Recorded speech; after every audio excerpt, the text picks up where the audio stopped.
The overall goal of this experiment is to measure the flexural behavior of fibers whose diameters are between 10 and 100 micrometers. This method can help answer key questions about the mechanical behavior of biological structures, such as the strength and stiffness properties of marine sponge spicules. The main advantage of this technique is that it can be used to measure the mechanical behavior of a wide variety of materials with different sizes and elastic properties. Though this method can provide insight into the mechanical behavior of spicules, it can also be applied to other load-bearing biological structures, such as plant stems and feather rachises.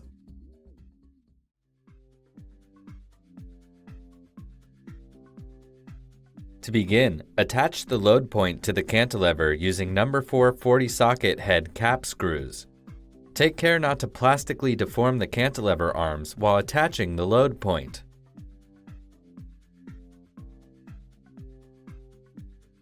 Then, position the load point tip away from the cantilever plate and loosely attach the cantilever to the plate using number 6 32 socket head cap screws.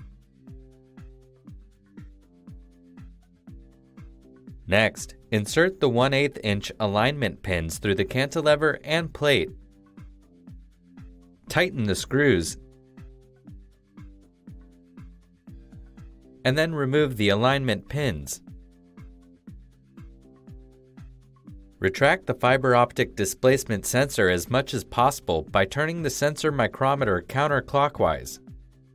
Then, loosely attach the cantilever plate to the frame using number 6 32 socket head cap screws with the load point tip pointing in the negative Z direction. Again, insert